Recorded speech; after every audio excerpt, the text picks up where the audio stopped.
Hello friend, आप लोग कैसे हैं? सब बढ़िया ही होंगे। आज हम लोग सेल, बैटरी तथा उसके प्रकार के बारे में जानकारी लेंगे। आइए चलते हैं, स्टार्ट करते हैं। सेल यह एक स्थितिज युक्ति है जो रासायनिक ऊर्जा को विद्युत ऊर्जा में परिवर्तित करता है। सेल दो प्रकार के होते हैं, प्राथमिक सेल और द्वितीयक सेल।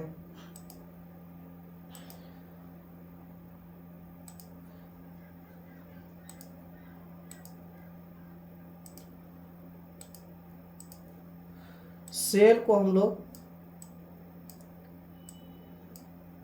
इस प्रकार से डिनोट करते हैं, एक प्लस एक माइनस। प्लस वाले एनोड होते हैं और माइनस वाले कैथोड होते हैं। सेल दो प्रकार के होते हैं, प्राथमिक सेल और द्वितीयक सेल। प्राथमिक सेल के प्रकार voltaic cell, Daniell cell, Leclanche cell, शुष्क सेल और मरकरी सेल। और एक और है सिल्वर ऑक्साइड सेल। 6 प्रकार के प्राथमिक सेल होते हैं। एक एक करके हम जानकारी लेंगे। वोल्टाइक सेल, सर्वप्रथम वोल्टा नामक वैज्ञानिक ने इसका पूरा नाम था अलेसांद्रो वोल्टा नामक वैज्ञानिक ने रासायनिक क्रिया के द्वारा विद्युत वाहक बल पैदा करके वोल्टाइक सेल का निर्माण किया। वोल्टाइक सेल में इलेक्ट्रोलाइटिक के रूप में तनु सल्फ्यूरिक अम्ल यानी H2SO4 तनु सल्फ्यूरिक अम्ल, इसमें एनोड जस्ता और कैथोड तांबे की छड़ का प्रयोग किया जाता है। वोल्टाइक सेल का विद्युत वाहक बल 1.08 वोल्ट होता है। अगला डेनियल सेल। अगला हम लोग सीखेंगे डेनियल सेल के बारे में। इसमें कैथोड के रूप में तांबे के छड़ का उपयोग किया जाता है। इसमें इलेक्ट्रोलाइटिक के रूप में कॉपर सल्फेट का घोल का प्रयोग किया जाता है। डेनियल सेल का विद्युत वाहक बल 1.1 वोल्ट होता है। लेग्रांजे सेल, इसमें इलेक्ट्रोलाइटिक के रूप में अमोनियम क्लोराइड NH4Cl का उपयोग करते हैं। इसमें कार्बन की छड़ कैथोड का कार्य करती है और इलेक्ट्रोलाइट में डूबे जस्ते की छड़ एनोड का कार्य करती है। यानी लेग्रांजे सेल में कैथोड की छड़ कार्बन की छड़ कैथोड का कार्य करती है और जस्ते की छड़ एनोड का कार्य करती है। लेग्रांजे सेल का विद्युत वाहक बल 1.46 वोल्ट होता है। 1.46 वोल्ट। शुष्क सेल लेग्रांजे सेल का ही संशोधित रूप है। इसमें जस्ते की एक बेलनाकार पात्र होता है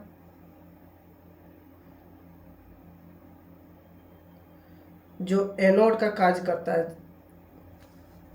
इस पात्र के ठीक मध्य में एक कार्बन की छड़ स्थापित होती है जो कैथोड का कार्य करती है।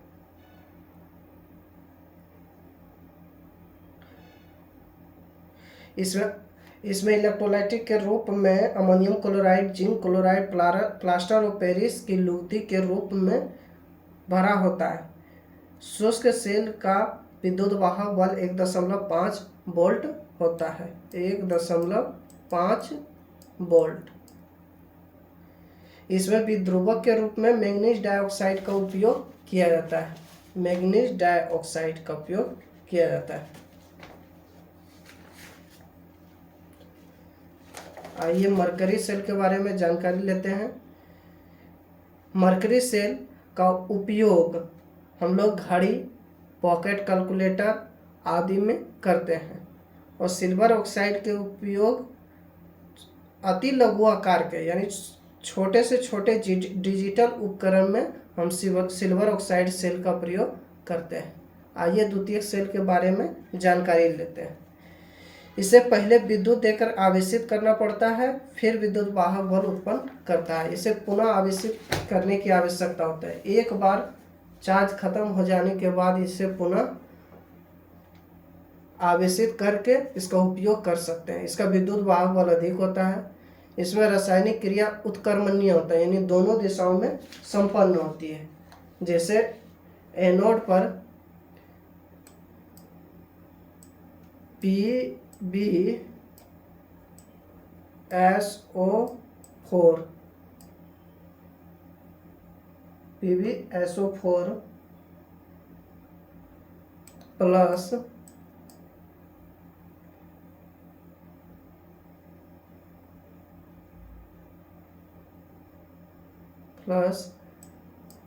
H2SO4 यह अभिक्रिया करके बनाता है।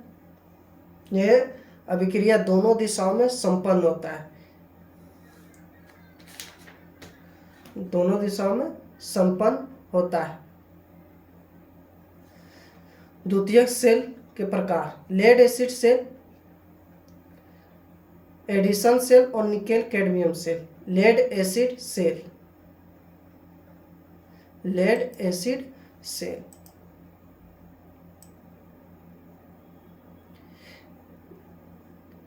धान प्लेट, यह लेड पर ऑक्साइड का बना होता है। लेड पर ऑक्साइड यानी PbO2 का बना होता है। पूर्ण चार्ज की अवस्था में गहरे भूरे रंग यानी चॉकलेटी रंग का हो जाता है। ऋणात्मक प्लेट यह स्पंजी शीशा का बना होता है। पूर्ण चार्ज की अवस्था में स्लेटी यानी ग्रे कलर का हो जाता है। विद्युत अपघट्य: लेड एसिड सेल में इलेक्ट्रोलाइटिक के रूप में सल्फ्यूरिक अम्ल का उपयोग किया जाता है। इसमें जल और अम्ल का अनुपात 3:1 होता है। 3 भाग जल और 1 भाग अम्ल होता है। इलेक्ट्रोलाइटिक की अवस्था को आपेक्षिक घनत्व के रूप में व्यक्त किया जाता है।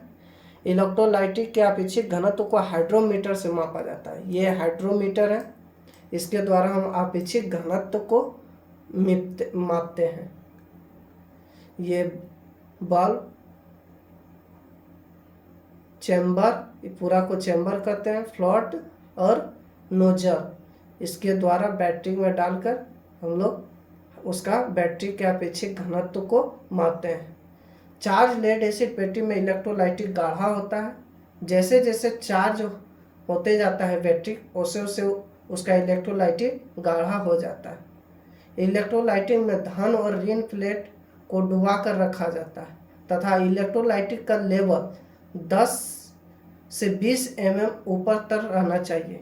नहीं तो इलेक्ट्रोलाइटिक अगर प्लेट के लेवल से नीचे होता है तो जितना कम होगा, जितना एरिया में उससे इलेक्ट्रोलाइटिक उपस्थित नहीं होंगे जितना प्लेट के ऊपर, वह लेड सल्फेट में परिवर्तित हो जाती है और वो आवेशित नहीं कर पाती, वो इलेक्ट्रॉन का उत्सर्जन नहीं कर पाती है, जिसके कारण वो लेड सल्फेट में परिवर्तित हो जाता है और वो सफ़ेद पड़ जाता है और बैटरी काम करना बंद कर देता है। धीरे धीरे बैटरी समाप्ति की ओर चल जाता है। इलेक्ट्रोलाइटिक विद्युत का सुचालक होता है। स्टोरेज बैटरी में EMF इलेक्ट्रोलाइटिक के प्रकार पर निर्भर करता है, यानी इलेक्ट्रोलाइटिक कैसा हो इस पर निर्भर करता है। अच्छी क्वालिटी का होता है वो अच्छे बढ़िया सुचालक होगा और विद्युत उत्सर्जन में अधिक सहायक होंगे। और प्लेट का क्षेत्रफल पर निर्भर करता है, कितना क्षेत्रफल है, कितना इलेक्ट्रॉन वो उत्सर्जित कर पाते हैं,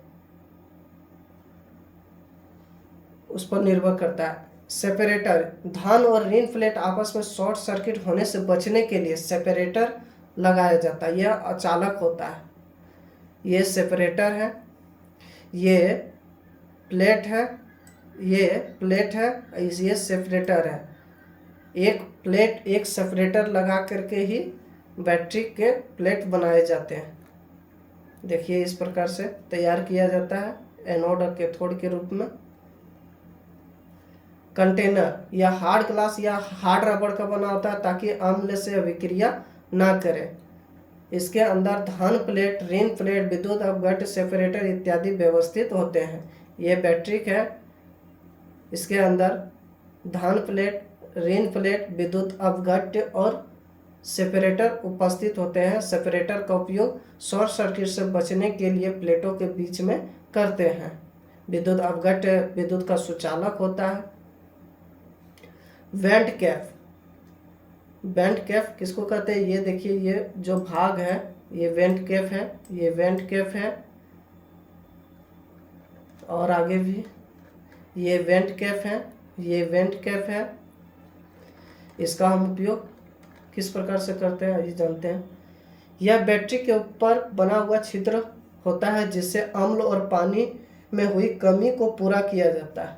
इसी के द्वारा बैटरी के इलेक्ट्रोलाइटिक आपेक्षिक घनत्व को माप सकते हैं, इसको खोल के। और इसमें हम देखेंगे कि बैटरी में पानी कम हो गया तो उसमें पानी डालेंगे। चार्जिंग के वक्त इसे खोल दिया जाता है क्योंकि रासायनिक अभिक्रिया के दौरान बनी गैस बाहर निकल सके। लेड एसिड बैटरी का औसत विद्युत वाहक बल 2.2 वोल्ट होता है। औसतन विद्युत वाहक बल 2.2 वोल्ट होता है। लेड एसिड बैटरी की क्षमता एम्पियर घंटे में व्यक्त किया जाता है।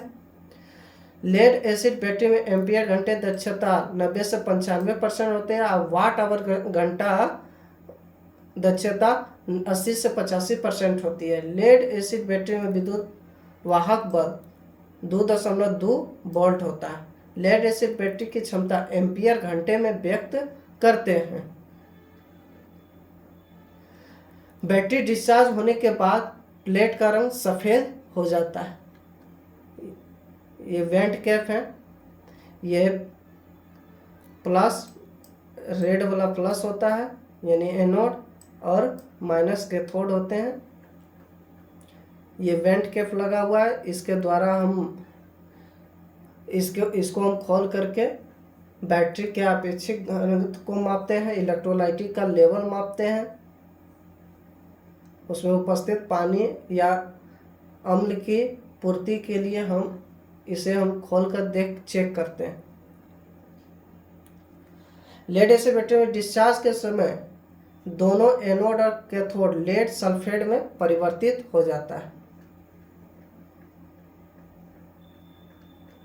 यदि लेड एसिड बैटरी लंबे समय तक निष्क्रिय रखना हो तो बैटरी के इलेक्ट्रोलाइटिक निकाल कर इसके प्लेट को सुखाकर शुष्क एवं ठंडे एवं साफ जगहों में सुरक्षित रखना चाहिए।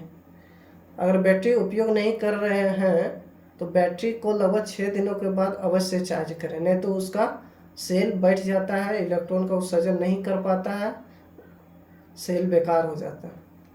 बैटरी सेलों के समूह को बैटरी कहते हैं। सेल को निम्नलिखित प्रकार से संयोजित करते हैं: श्रेणी क्रम संयोजन और समांतर क्रम संयोजन। श्रेणी क्रम संयोजन का हम क्यों करते हैं? अधिक विद्युत वाहक बल यानी अधिक वोल्टेज प्राप्त करने के लिए हम सेलों को श्रेणी क्रम में संयोजित करते हैं। समांतर क्रम संयोजन अधिक मान की विद्युत धारा, अधिक समय तक विद्युत धारा प्राप्त करने के लिए सेलों को हम समांतर क्रम में संयोजित करते हैं। लेड एसिड सेल में चार्ज करने की व्यावसायिक विधि है स्थिर वोल्टेज विधि। इस विधि के द्वारा हम बैटरी को चार्ज करते हैं। बैटरी का उपयोग हम क्यों करते हैं? विभव के परिपथ में विभव के अंतर को बनाए रखने के लिए हम बैटरी का इस्तेमाल करते हैं। अगर परिपथ में विभव समान हो तो धारा का प्रवाह नहीं होगा। आज का बस इतना ही, अगले नेक्स्ट वीडियो में बताएंगे। वीडियो पसंद आया तो लाइक और शेयर अवश्य करें। धन्यवाद।